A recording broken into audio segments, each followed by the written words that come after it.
Okay, let's get into this. We are focusing today on a voice that really fundamentally shaped American humor and culture for, what, nearly 6 decades? Mel Blanc. It's an incredible span of time. It is. And he wasn't just a performer. He was quite literally the man of 1,000 voices. And you really have to stop and register the sheer scope of that title. Yeah. When you look at the source material, you realize his professional life began during the earliest days of live radio. Right. And it extended right through to major cinematic releases in the late 1980s. His cultural reach it's just staggering, and his influence remains completely unbroken today. So our mission here is to explore those source details, his surprising origins, the technical secrets behind that vocal genius, the critical contractual battles he fought and won. And that's a huge part of it. A huge part. He secured recognition not just for himself, but for all voice performers who came after. And then there's that almost unbelievable medical event where his characters, quite literally saved his life. It's a thorough look at professional resilience and, I think, artistic foresight. Absolutely. If we start with the scope of that artistry, we have to acknowledge that Mel Blanc created the sonic foundation for one of the most recognizable brands in global entertainment. At Warner Bros., he originated the sound for an entire stable of characters that became global icons. And we should probably list them because the breadth is truly astonishing.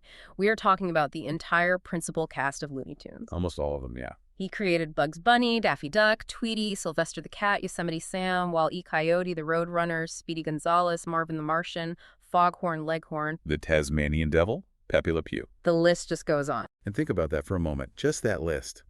Most people associate multiple voices with multiple different performers across the studio's history. For Looney Tunes, one man was responsible for the core personality, the distinctive vocal cadence, and the catchphrases of over a dozen characters that defined the brand for generations. It's truly easier to list the main Looney Tunes characters he didn't voice in the Golden Age. Right. You have Elmer Fudd, who was primarily Arthur Q. Bryan. And Porky's very first voice actor, Joe Dougherty, whom Blanc quickly replaced. But his talent went so far beyond the Warner Bros. Lot. Even after his exclusive contract expired, he anchored some of the earliest and most successful animated television shows. His adaptability and his, market dominance during those crucial transition years, going from theatrical shorts to syndicated television. Yeah. It's undeniable. He defined characters like Barney Rubble and Dano the Dinosaur on the Flintstones. And Mr. Spacely on the Jetsons. Cosmo Spacely, exactly. He didn't just voice a few characters. He defined the sonic template for the entire genre across multiple rival studios for half a century. Okay, let's trace this back.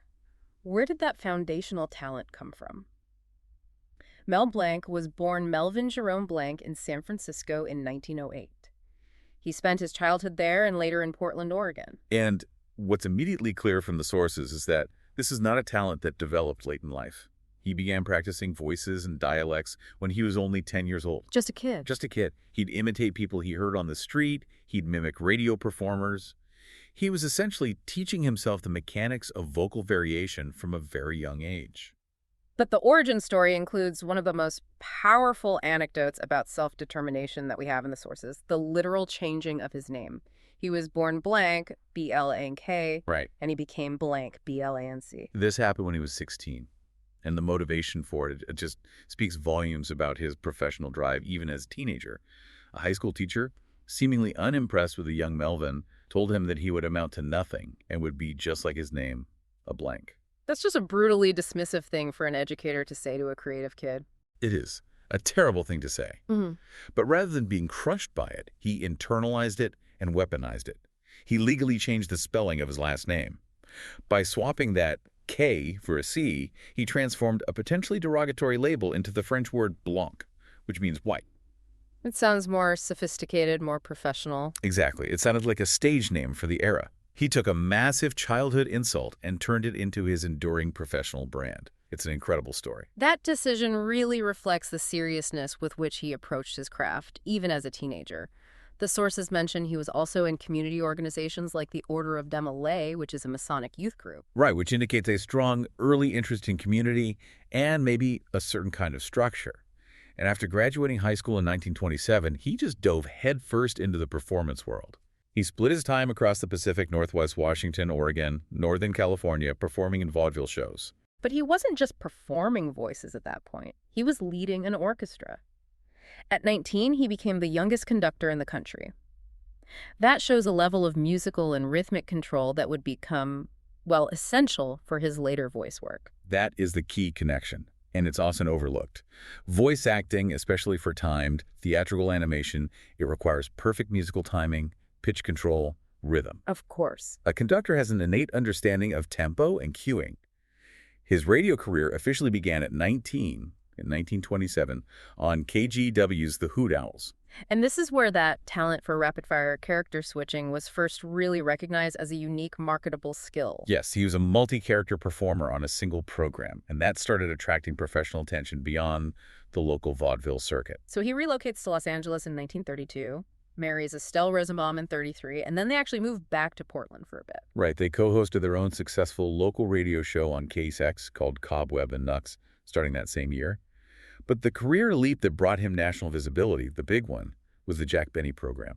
And that national platform was just enormous. He became a regular cast member starting in 1939 on the NBC Red Network, and he continued in that role until the program ended its radio run in 1955.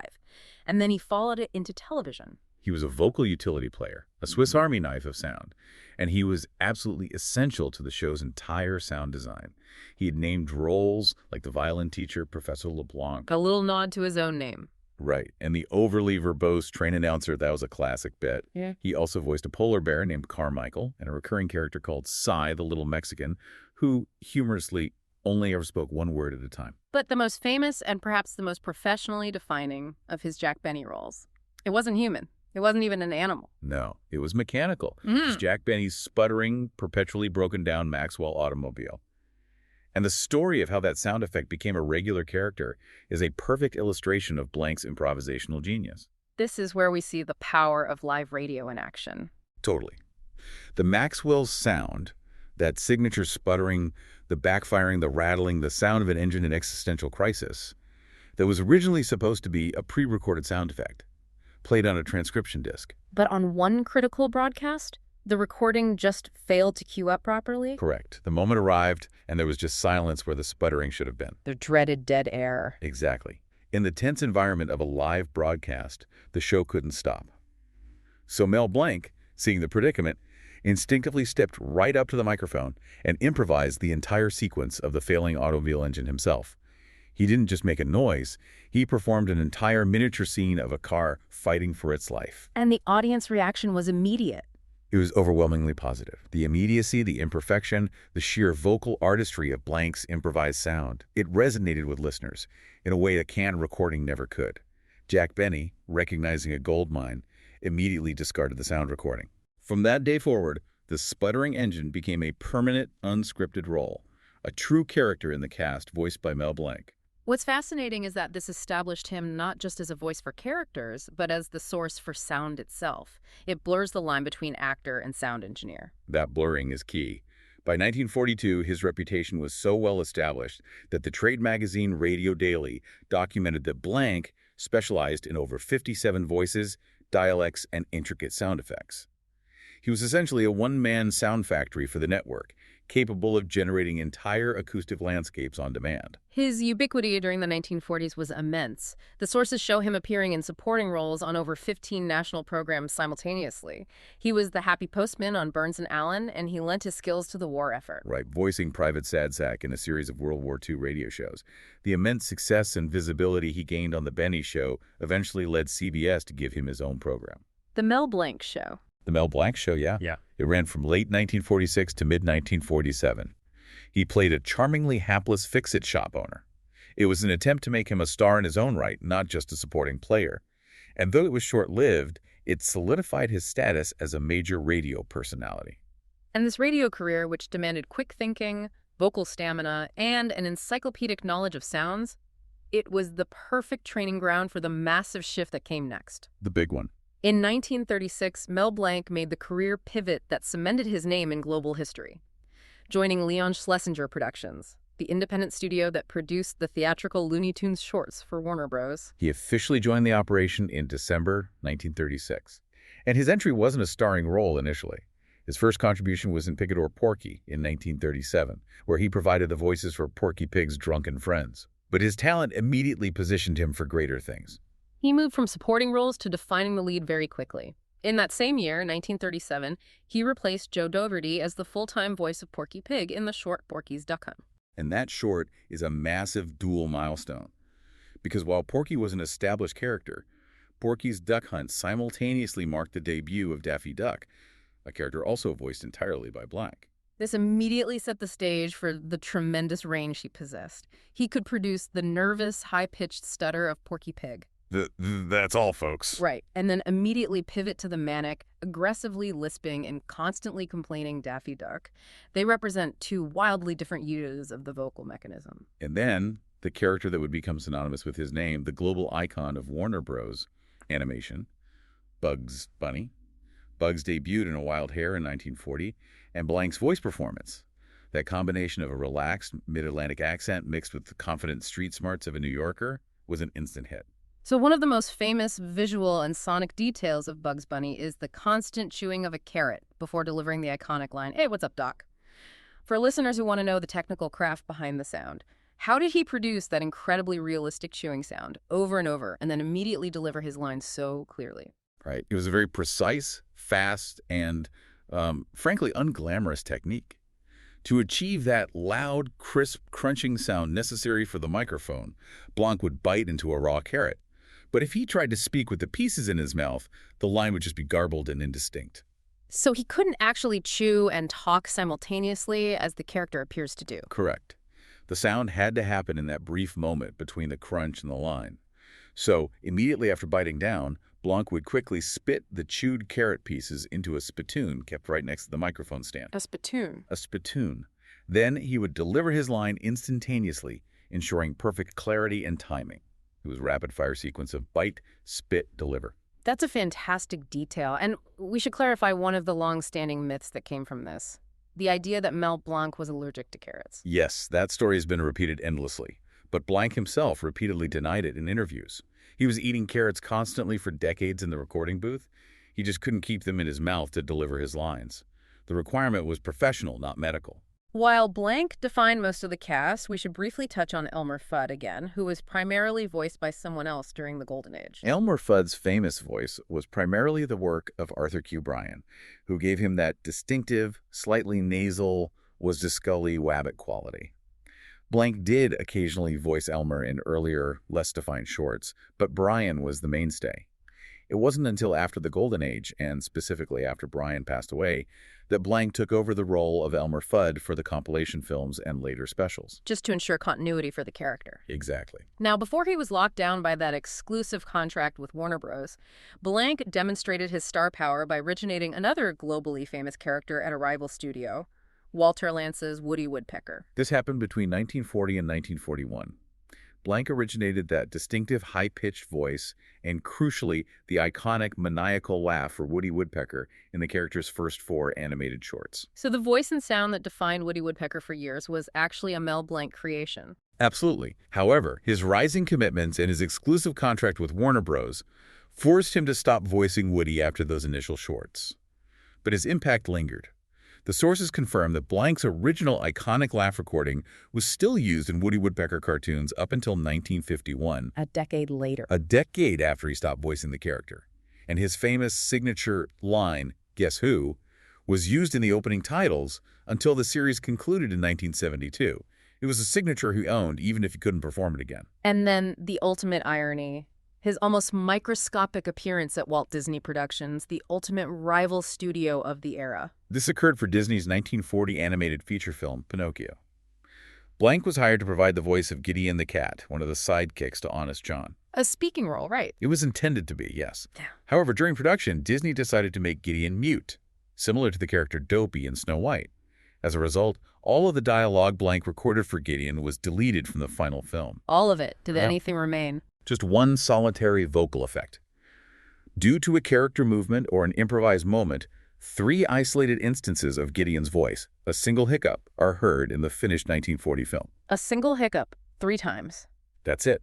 That one hiccup remains Mel Blanc's total credited vocal contribution to a Disney feature film during the Golden Age. It's an amazing piece of trivia considering the scale of his other work. Okay, so once he had secured his place as the artistic foundation for an entire studio, his focus shifted from artistry to ownership.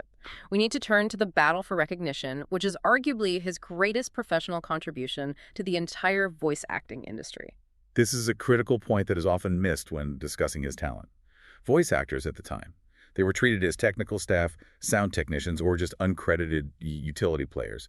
They were performing specialized labor, but were not afforded the professional standing of credited actors. No residuals, no long-term rights. Professional anonymity was the industry standard. And this system fundamentally disregarded the artistic value of the performance. If you created the voice of Bugs Bunny, the studio believed they owned that sound, and you were just the person who made the noise for them. Exactly. But Blanc was keenly aware of the value of his unique artistry. The source material shows he was relentless in protecting the contractual and legal rights to his voice characterizations. He made it clear he would pursue civil action whenever those rights were infringed upon.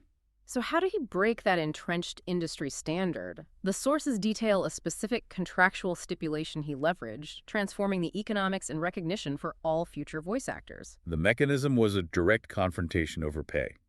By 1944, having already established himself as the voice of Bugs, Daffy, and Porky, Blanc felt he deserved a salary increase from the studio boss, Leon Schlesinger. When the studio denied him the raise, Blanc shifted his demands. He traded a salary bump for professional credit. That's precisely what he did. He secured a contract clause mandating that he receive on-screen credit. The stipulation read specifically, "Voice characterizations by Mel Blanc." This was a monumental win because it was the first consistent on-screen credit granted to a voice performer in the history of the industry. Why was the phrase voice characterization so important? Why not just voices by Mel Blanc? The word characterization was strategic. It legally elevated his contribution from simple sound effects to a recognized artistic performance. It implied that the voice was the character linking the human performer directly to the intellectual property in a way that had never been acknowledged before. Initially, this credit was only granted for cartoons featuring Bugs Bunny, his most popular character at the time. Correct. But once that precedent was established, he quickly extended it. By March 1945, the contract was expanded to include shorts featuring Porky Pig and Daffy Duck. And finally, by the end of 1946, he achieved full parody. He received screen credit in any subsequent Warner Bros. Cartoon, for which he provided voices, regardless of which character was starring. This achievement cemented him not only as the most prolific performer, but as the first recognized voice actor.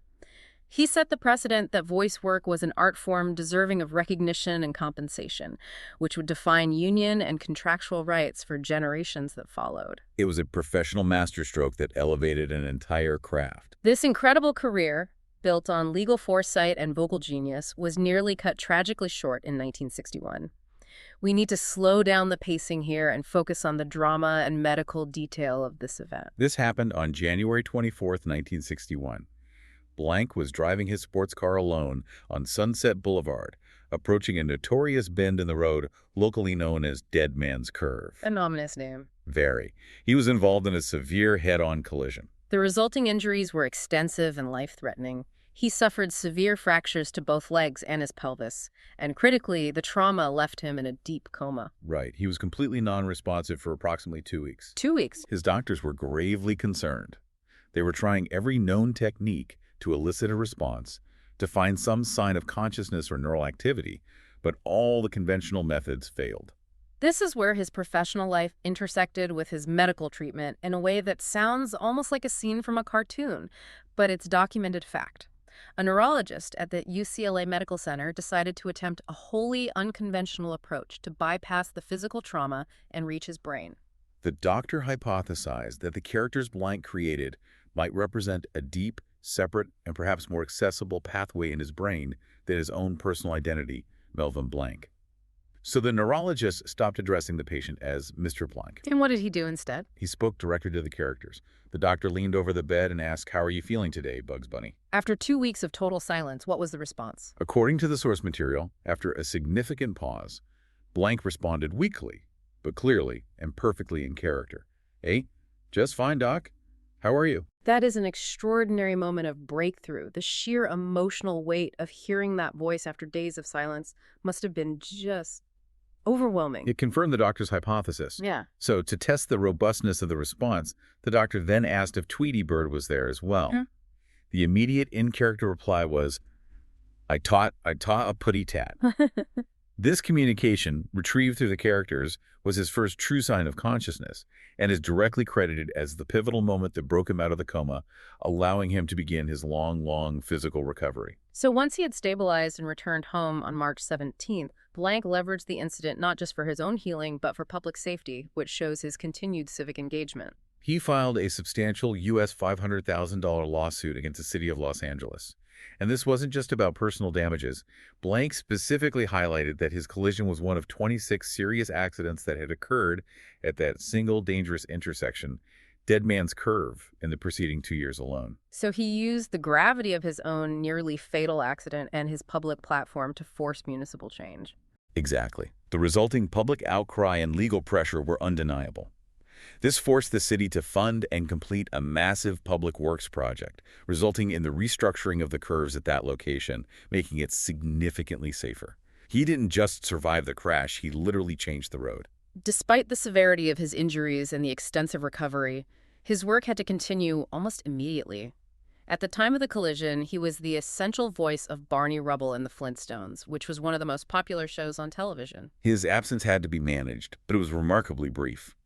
Daws Butler, another legendary voice actor who created characters like Yogi Bear, briefly filled in as Barney for a few episodes.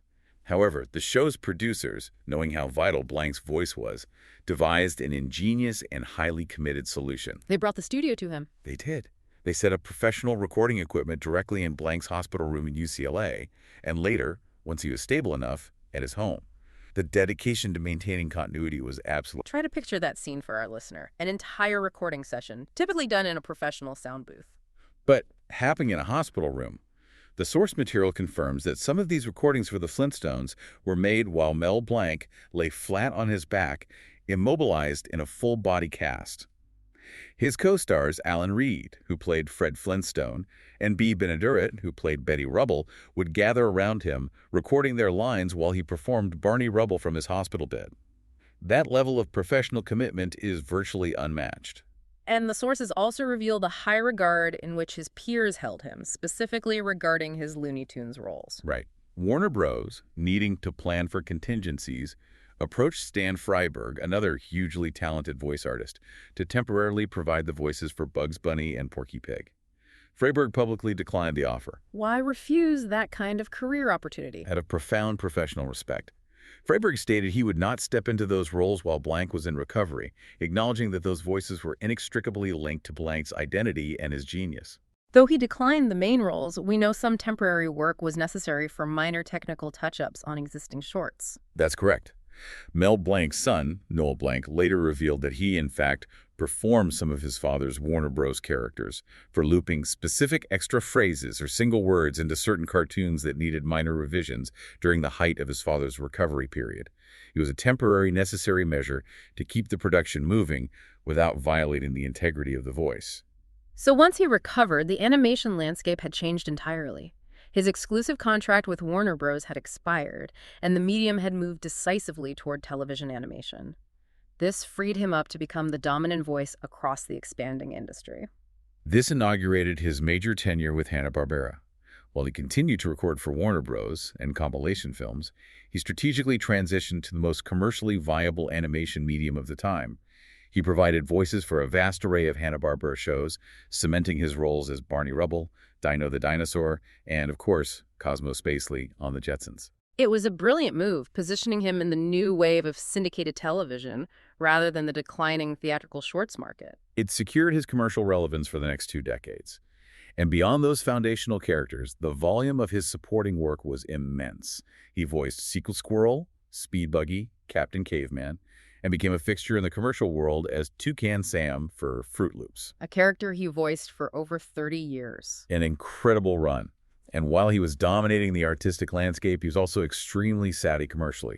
In 1962, shortly after his accident and recovery, Mel and his son Noel formed Blanc Communications Corporation. This wasn't just a vanity project. It was a highly sophisticated and successful media company specializing in sound and voice production. They produced voiceovers, custom sounds, and commercials.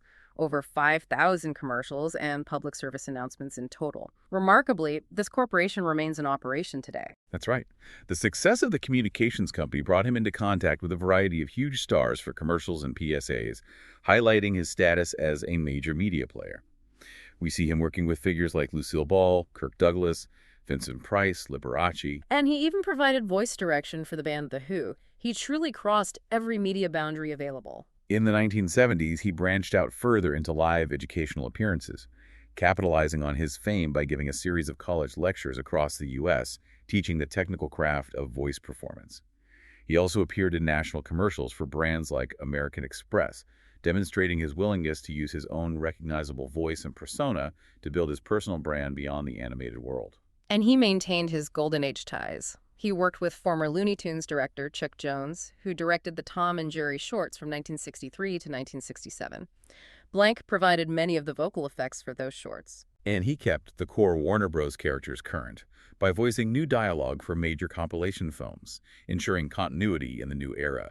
Films like the Bugs Bunny Roadrunner movie in 1979 and Daffy Duck's Fantastic Island in 1983 all relied on his voice.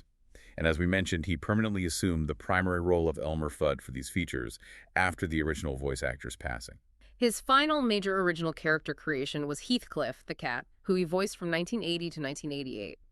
But a massive bookend to his animation career came in 1988 with the groundbreaking live-action animated film Who Framed Roger Rabbit. That film was a technical milestone for animation, bringing together characters from rival studios. In it, Blanc reprised 5 of his core Warner Bros. Characters: Bugs Bunny, Daffy Duck, Porky Pig, Tweety, and Sylvester. And the significance of this cannot be overstated. Roger Rabbit was a major Disney production. This meant that Blanc was simultaneously working for his primary studio rival, marking one of the very few occasions he collaborated directly with Disney, a long way from the 3 isolated hiccups he recorded for Pinocchio nearly 5 decades earlier. He died just a year after Roger Rabbit's release. His final recording session was for his long-running television character, Cosmo Spacely, in Jetsons, the movie. That film was released posthumously in 1990 and was dedicated in his memory, truly marking the end of a vast 60-year career. Now we should turn to the personal details and, crucially, the physical reality of his unique talent. Mel Blanc and his wife Estelle Rosenbaum were married in 1933, a union that lasted until his death in 1989. Their son, Noel Blanc, followed his father's professional path, becoming a respected voice actor himself. We also gain insight into his community roots. He was deeply affiliated with the Freemasons, maintaining a 58-year membership with Midday Lodge No. 188 in Portland, Oregon, demonstrating a long commitment to structure and community. He was also a Shriner. But the sources reveal that the true physical genius of his voice was backed by unique anatomical capability. A doctor who examined Blanc's throat made a fascinating and unexpected comparison. The doctor found that Mel Blanc possessed unusually thick and powerful vocal cords. The sources claimed this physiological advantage gave him exceptional range, allowing him to shift rapidly between high-pitched chirps and deep, gravelly bellows. The doctor compared the structure and power of his cords to those of the legendary opera singer Enrico Caruso. To put that into perspective, he had the vocal cords of an opera star, but he was using them to voice a nervous pig and a lisping cat. Exactly. That anatomical capability meant he could handle the enormous variations in vocal strain that his repertoire required, moving instantly from a mild, casual conversational tone to a grating, high-volume shout without physical damage. And Blanc himself detailed the tremendous difference in physical effort between his characters. Which character did he deem the easiest to voice? Sylvester the cat. Blanc described it as requiring the least amount of effort, stating that Sylvester's voice was essentially just my normal speaking voice with a spray at the end, referring to the distinctive lisp, which was not physically taxing. And what about the most difficult, the most physically demanding? Yosemite Sam Blanc named him the hardest character, purely due to the necessary loudness, the aggressive tone, and the constant grating raspiness he had to maintain for the character's shouts. That required maximum air displacement and forced vocal friction, which is physically exhausting to sustain. It is noted that this high-volume work, combined with a lifelong personal habit, contributed significantly to his eventual decline and death. Blanc was a heavy smoker. The sources reveal he smoked at least 1 pack per day, starting a habit when he was only 9 years old and continuing until 1985. He finally quit after being diagnosed with emphysema, a chronic lung disease. But the damage was long-term. Unfortunately, yes. He later developed chronic obstructive pulmonary disease, or COPD, a progressive respiratory disease, and eventually suffered from advanced coronary artery disease. He died from complications related to these respiratory and cardiac illnesses in 1989. His loss was a profound moment for the industry, marking the end of the voice that had defined an entire generation of animation. As we discussed, his reputation rests on two pillars: his prolific volume of work and his status as the first voice actor to successfully receive on-screen credit. The collective sense of loss was captured beautifully in a famous tribute lithograph titled Speechless, drawn by Daryl Van Sitters. It showed a spotlight shining on a microphone stand, while all the main Looney Tunes characters, including Bugs, Daffy, and Porky, stood somberly, bowing their heads in a collective moment of silence. But the truly enduring element of his legacy, the thing that ensures his voice transcends his physical lifespan, is the incredible initiative he started himself, the Warner Blanc Audio Library. This library was formalized by his estate in Warner Bros. In 1994 and consists of 550 songs and voice recordings of his Looney Tunes characters. What makes this initiative so astonishing is that Blanc began setting down these recordings in his personal multi-track studio as early as 1958. Why that level of foresight? What motivated him to archive his own work so meticulously over 30 years before his death? He was driven by a fear that he wouldn't be able to record in the future, either due to the inevitable decline of his voice or physical incapacitation. A fear realized just 3 years later with the accident. He wanted to ensure that the unique character voices he created would live on, regardless of his own ability to perform. That is just unparalleled professional planning. And this audio library continues to expand and be utilized thanks to a discovery in the 1990s. Yes. In 1996, 15 hours of previously undiscovered archival tapes of Blanc's material were found. His son, Mel Blanc, confirmed that using modern digital technology, they can actually manipulate and rearrange existing syllables from these vast recordings. So they aren't just playing old clips of Bugs Bunny saying, "What's up, Doc?" No, they are essentially creating a sophisticated vocal synthesizer using his own recordings. They can program his existing sound files and rearrange those syllables to create entirely new, custom dialogue for the characters. This means the characters can say things Mel Blanc never recorded, but it is still authentically his voice. That is the ultimate renewable vocal legacy. His voice can be utilized for new custom dialogue in video games, talking watches, commercials, new media, ensuring that the original soundscape is maintained. We saw early examples of this technology being utilized. Archival recordings of his voice as Dino the dinosaur were used in live action. The Flintstones films in the 1990s and 2000s, and recordings of his iconic Maxwell car sound were featured in the 2003 film Looney Tunes. Back in action, his voice is perpetually recycled and renewed. And as a final, definitive, and perfectly fitting signature to his life, his will specified the inscription for his memorial marker in Hollywood Forever Cemetery. His will mandated that the marker read the iconic farewell phrase associated with his long-running supporting character, Porky Pig. That's all, folks. It's a perfect, humble sign-off for a giant of the medium, delivered through one of his most beloved voices. We should also note that he remains celebrated on the Hollywood Walk of Fame with his own star, and fittingly, his most famous creation, Bugs Bunny, also received his own star in 1985. So if we summarize all the sources we've examined, we see that Mel Blanc's legacy is defined by a powerful convergence.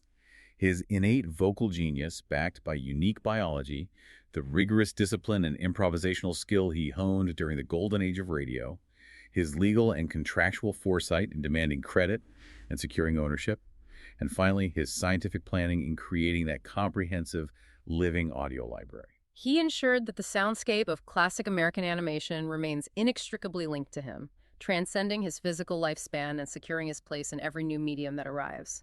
The immense technical and artistic burden and the unique professional responsibility it places on one individual to single-handedly define the entire personality, humor, and sound of a global cultural phenomenon like Looney Tunes is staggering to think about. His work didn't just entertain millions. It fundamentally elevated the perception of voice work, from simple disposable sound effects to recognized, credited, and celebrated artistry. It compels you to think about the lasting power of sound and how often we overlook the single person who defines an entire generation's memories through their voice alone. That's a powerful thought to leave you with. Thanks for listening.